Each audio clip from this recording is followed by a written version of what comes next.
हमारी फौज है, हमारी हवाई जहाज है और हमारे बहादुर नौजवान हैं जो उसमें काम करते हैं, वो उसे बचाएंगे, ठीक है। लेकिन आखिर में फौज नहीं बचाती है किसी मुल्क को, न हवाई जहाज बचाते हैं, आखिर में मुल्क की हिम्मत बचाती है। नेहरू की जिंदगी के कई शेड्स थे।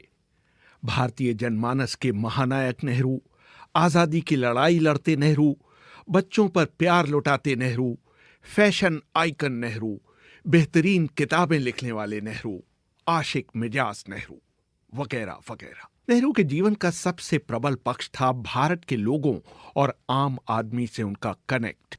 डॉक्टर जनक राज जय ने 8 वर्षों तक नेहरू के निजी सहायक के तौर पर काम किया है। एक बार बहुत को डेलीगेशन द्वारा मिलने आए थे पंडित जी से, साउथ ब्लॉक में थे, और पंडित जी लेट हो गए। लेकिन यह है कि he used to take little nap in lunch time. Came home और देखा कि वो जो नथु इनका सर्वेंट था वो इंतजार करते करते, क्योंकि पंडित जी का ये फरमान था कि मेरे आने से आधा घंटा पहले आप ठंडी मशीन एयर कंडीशनर इसको आधा घंटा पहले खोलो। उसने आधा घंटा पहले खोल लिया। पंडित जी का पता भी इतने बजे आते हैं, लेकिन लेट हो गए। अब वो नथु वही सो गया दरवाजे पर ही इंतजार करता करता। पंडित जी जब आए तो उन्होंने देखा ये सो रहा, और सिक्योरिटी वाले बड़े परेशान, क्या करें। उन्होंने कहा बिल्कुल मत छेड़ो इसको, सोए रहने दो। उसी से जंप करके he went in his room and he had a nap, change his clothes. जब बाहर निकले तो फिर सो रहा था। तो उसने गार्ड जो बैठे थे कि देखो एक आदमी यहाँ खड़ा रहे, जब तक ये सोया हुआ है इसको सोया रहने दो, बिल्कुल नहीं जगाना। And he jumped and he went to the office. So this was his personality. और सारे सिक्योरिटी वाले परेशान। जब वो उठा तो उन्होंने हैरान हो गया। वो बेचारा बड़ा हक्का बक्का, कहता घबराओ नहीं, हमारी ड्यूटी तुम्हारे ऊपर लगी हुई थी कि भाई तुम जब तक जागो नहीं तुम्हें कोई छेड़ना नहीं है। जहां तक सार्वजनिक जीवन में ईमानदारी की बात है, जाने माने पत्रकार कुलदीप नैयर कहते हैं कि पंजाब के पूर्व मुख्यमंत्री भीमसेन सच्चर ने नेहरू के बारे में उन्हें एक ऐसी बात बताई जिसकी आज के युग में कल्पना भी नहीं की जा सकती। हुआ यूं कि नेहरू की बहन विजय लक्ष्मी पंडित एक बार शिमला के राजभवन में रुकी और वहां का बिल उन्होंने नहीं चुकाया। राजभवन में आजकल तो फ्री सारा चलता है, लेकिन उस वक्त हिसाब रखा, हिसाब तो अब भी रखते होंगे, शायद राइट ऑफ करते होंगे, तो वो उनका हिसाब चलता रहा। तो शायद 2500 रुपया उनके जिम्मे था विजय लक्ष्मी पंडित के। तो भीमसेन सच्चर हुआ करते थे। तो उन्होंने ये जब रकम देखी तो उन्होंने पंडित जी को लिखा कि देखिए ये 2500 उन्होंने खर्चे थे पैसे, तो अभी तक मिले नहीं, वो चलते रहते हैं। तो मुझे बुरा लगता है कि मेरे प्राइम मिनिस्टर के बहन ने ऐसा किया, तो उसका क्या करें। कहने लगे देखो भीमसेन, मैं तुम्हें एकदम तो नहीं भेज सकता, लेकिन 5 किस्तों में तुम्हें पैसा दे दूंगा। तो 5 किस्तों में उन्होंने वापस कर दिया। लेकिन आज कोई ये बात सोच नहीं सकता, ना तो कोई चीफ मिनिस्टर लिख सकता है। विजय लक्ष्मी पंडित की बात चली है तो बहुत पहले उन्होंने बीबीसी को दिए गए एक इंटरव्यू में बताया था कि एक बार उनका अपने बड़े भाई जवाहरलाल नेहरू से झगड़ा हुआ था। मैं उनसे 10 वर्ष छोटी थी, मगर चूंकि हम लोग इस तरह से पले थे तो बहस तो बहुत होती थी और मुखालफत भी होती थी, एक दूसरे से हम झगड़ा भी करते थे।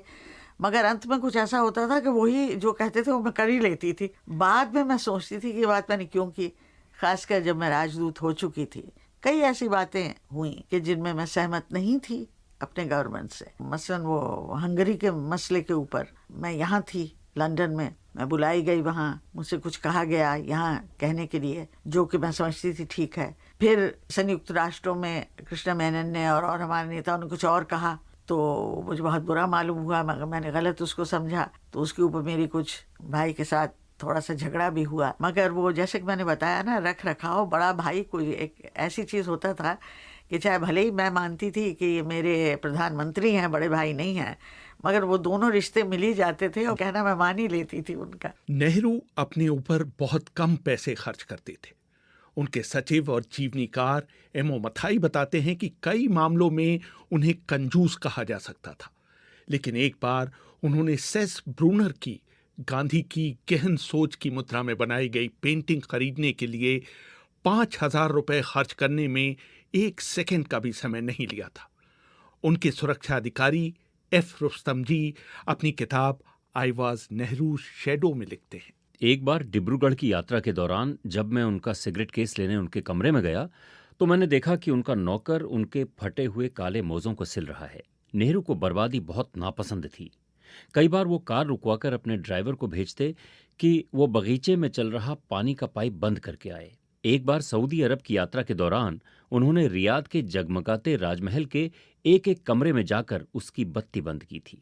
सरदार पटेल नेहरू से 13 साल बड़े थे। कई नीतिगत मामलों पर सरदार से गहरे मतभेद के बावजूद नेहरू निजी रूप से उनका सम्मान करते थे। जाने माने पत्रकार इंदर मल्होत्रा एक दिलचस्प किस्सा बताते हैं। सरदार पटेल का घर पंडित जी के घर के बहुत पास था, तो वो हमेशा पैदल जाते थे वहां पे, और उनको कहा था कि आपको आने की जरूरत नहीं है, जब मुझसे कुछ बात करनी है मैं आऊंगा। मौलाना आजाद जरा दूर रहते थे, तो वहां मोटर में बैठ के हमेशा जाते थे, गपशप करते थे उनसे। और टेलीफोन पे ये कर्टसी थी कि फोन खुद मिलाते थे और बात करते थे उनसे। एक दिन उन्होंने एमओ मथाई, जो उनके सबसे बड़े प्राइवेट सेक्रेटरी थे, उनको कहा कि जरा मौलाना साहब से बात कराइए। तो जब मौलाना साहब ने फोन लिया और नेहरू आए फोन पे, तो उन्होंने कहा कि जवाहरलाल, तुम्हारी उंगली में दर्द होने लग गया क्या? तो उसने मौलाना, आज के बाद ये हरकत नहीं करूंगा। वैसे तो नेहरू बहुत हंसमुख थे, लेकिन जब उन्हें गुस्सा आता था तो सारी हदें पार कर जाता था। उनके सुरक्षा अधिकारी रह चुके के.एफ. रुस्तम जी अपनी किताब आई वाज नेहरूज शैडो में लिखते हैं, 1953 में जब पाकिस्तान के प्रधानमंत्री मोहम्मद अली अपनी पत्नी के साथ दिल्ली हवाई अड्डे पर उतरे, तो उन्हें नेहरू के मशहूर गुस्से का नज़ारा अपनी आंखों से देखने का मौका मिला। हुआ ये कि जैसे ही जहाज की सीढ़ियां लगाई गईं, वहां मौजूद करीब 50 कैमरामैन मक्खियों की तरह जहाज के चारों तरफ खड़े हो गए। जैसे ही पाकिस्तानी प्रधानमंत्री उतरे, पीछे खड़ी भीड़ भी आगे आ गई और धक्का मुक्की होने लगी।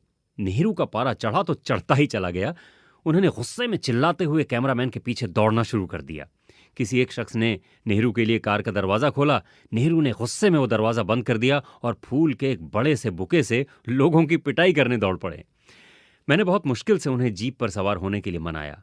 नाराज नेहरू और पाकिस्तानी प्रधानमंत्री जीप पर राष्ट्रपति भवन गए और उनकी लंबी कार जीप के पीछे पीछे बिना किसी सवारी के आई। इसी तरह पूर्व विदेश मंत्री नटवर सिंह को भी नेहरू के गुस्से का कोप भाजन पन्ना पड़ा, क्योंकि उन्होंने नेहरू के नेपाल निरेश को लिखे पत्र को सेक्रेटरी जनरल को न दिखाकर अपनी अलमारी में रख लिया था। एक रोज आई कोई 6:30 साढ़े 6 बजे एक फाइल नेपाल पर, और उसमें लिखा हुआ था प्राइम मिनिस्टर का खत नेपाल के बादशाह को। तो 4-5 सफ़े का, तो मैंने भाई रख दो, अब रात को यहाँ हो गई है, कल सुबह आके पढ़ लूँगा इसको। सुबह जाना था मुझे सेक्रेटरी जनरल को छोड़ने हवाई अड्डे पर, वो जा रहे थे मंगोलिया। तो साहब मैं फिर वहाँ पता लगा कि उनका जहाज़ लेट है, तो हम गप लगाते रहे, completely forgot about the file. 10 बजे करीब एक आदमी मेरे पास आया, सर आपको पंडित जी बुला रहे हैं। तो मैंने कहा भाई वो फाइल के लिए। तो मैं साहब भाग कर अपनी मोटर चला के पहुँच गया, और साहब कमरे में खोल के हुआ ले गया। हमें प्राइम मिनिस्टर के सेक्रेटरी थे एसपी खन्ना, उन्होंने कहा कि नटवर सिंह जी ये फाइल आप अंदर मत ले जाइए, इतने नाराज हैं कि आप कुछ फेंक देंगे वो। तो मैं साहब चला गया फॉरेन सेक्रेटरी के यहाँ, एमजी देसाई के साहब, ये leave it here and go, he is very upset. फिर साहब मैंने दूसरे दिन पता किया कि हुआ क्या। तो साहब वो पता लगा कि 9:30 बजे प्राइम मिनिस्टर एसजूज अपने दफ्तर आ गए। तो वो गए फॉरेन सेक्रेटरी यहाँ के, MJ have you seen my letter to king of Nepal? तो उन्होंने कहा no sir, why not, it hasn't come to me. तो साहब वो गए, खन्ना को पकड़ा, प्राइवेट सेक्रेटरी में, ये क्यों नहीं गई फाइल मेरी फॉरेन सेक्रेटरी को? उन्होंने कहा सर वो सेक्रेटरी जनरल को भेज दी थी। तो उन्होंने क्यों भेज दी थी? उनको क्या करना इससे? कि साहब सारे कागज़ जो आपसे आते हैं वो उन्हीं के जाते हैं, तो मैं भी पता करता हूँ उनके प्राइवेट सेक्रेटरी नटवर सिंह से कि वो लेटर कहाँ गया। खन्ना जी आए मेरे कमरे में, तो मेरे असिस्टेंट ने कहा कि साहब वो तो एयरपोर्ट पे गए हुए, और उन्होंने कहा ये फिर ये खोलो तुम ये अलमारी, वो सब वो चाबी तो उनके पास है। By then temperature had gone to 102 degrees। Tayyab ji साहब ने कहा कि सर वो बड़ी दिलचस्प खत है आपका, तो रख लिया होगा। उन्होंने कहा not in the letter for Natwar Singh benefit, get hold of him, send the police, break open his अलमारा। फिर मैं एक हफ्ते तक आई डिडंट गो, रास्ता था कमरे से सामने होकर नीचे, तो मैंने दूसरा रास्ता लिया एक हफ्ते के लिए। 1951 में एक बार लोकसभा की बैठक देर रात तक चली। लोकसभा सचिवालय ने सभी सांसदों के लिए खाने का इंतजाम किया। जैसे ही खाना शुरू हुआ, सांसदों ने मुर्गे की हड्डियां खाकर लॉन में फेंकना शुरू कर दी। नेहरू से ये दृश्य देखा नहीं गया। तब के सिटी का तो अरेंजमेंट नहीं हो सकता, तो सब बूफे था। तो पहले तो वो नेहरू खड़े देखते रहे कि सब लोग जल्दबाजी में हैं तो उनको करने दीजिएगा। तो जब तक उन्होंने अपने पेट भरी, उस वक्त तक अर्ज करूं कि बारिश करती है उसकी हड्डियों की, नीचे बड़ा बढ़िया लॉन था उसके ऊपर कर दी, और पंडित जी ने वो अपनी प्लेट किसी को पकड़ाई और वो उठाने लगे। अब उसमें नेचुरली बहुत ही शॉकिंग शॉकवेव हो गई, और उसके दौरान में सब लोग इंक्लूडिंग दी जिन्होंने ये सब बेवकूफ़ी की थी वो भी शामिल हो गए, और वो जल्दी से खैर साफ हो गया। फिर सबको हाथ धोने के लिए बाथरूम थोड़ा कुछ जाना पड़ा, और जवाहरलाल ने उसके बाद कुछ खाया भी नहीं और वो चले गए। 27 मई 1964 को जब नेहरू का निधन हुआ तो उनकी मेज पर रॉबर्ट फ्रॉस्ट की ये 4 पंक्तियां लिखी हुई मिली थीं। The woods are lovely, dark and deep, but I have promises to keep and miles to go before I sleep. मन मोहन वन तरु मुझको आज बुलाते हैं, किंतु किए जो वादे मैंने याद मुझे वो आते हैं।